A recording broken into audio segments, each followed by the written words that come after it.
खरं तर या घटनेमुळं सरकारला लाज वाटली पाहिजे. म्हणजे शेतकऱ्याची स्थिती एवढी हलाखीची झालेली आहे. दुसरा बैल नैसर्गिक आपत्ती काय सगळ्यांच्यावरच येते.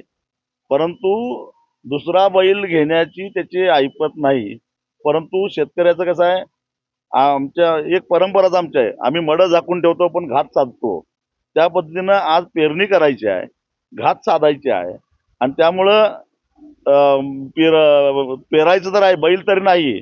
म्हणून बिचाऱ्यानं आपल्या अर्धांगिनीला झोपलं. कारण स्वतः जर तो ओढत बसला असता तर बायकोला पेरता आलंच असतं असं नाही. आणि त्यामुळं ही जी शेतकऱ्यावर वेळ आलेली आहे, त्याला सर्वस्वी सरकार जबाबदार आहे. बरं, छोट्या ट्रॅक्टरनं पेरणी करावं तर डिझेलची बोंबाबोंब. तुम्ही डिझेल पंपावर ट्रॅक्टर घेऊन या, मग डिझेल देतो म्हणणार.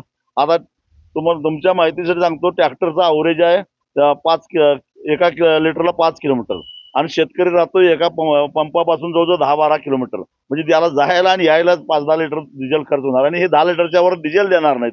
म्हणजे जाण्या येण्याचा त्याचा डिझेल खर्च होणार. म्हणून परभणीतल्या एका शेतकऱ्याला अक्षरशः बैलगाडीला ट्रॅक्टर ओढून आणावा लागला.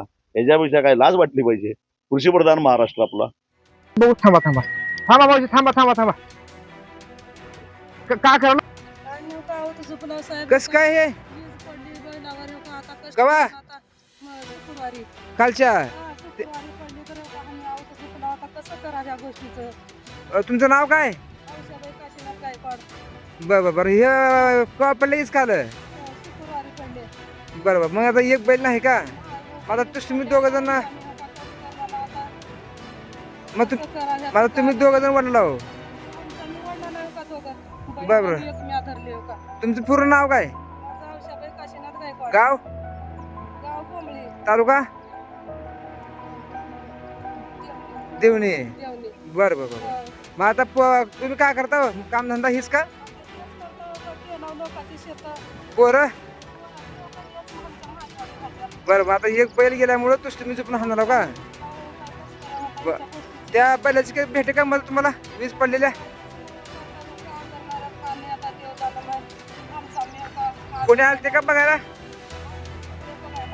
कोण कोण येऊ पंचनामा केल्यात? बरं बरं. आपण विचारू त्याला आणि तुमचं काय जे प्रशासनाची जे मदत होईल ते मदत करायचं काम करतो आपण. पण हां हां हां.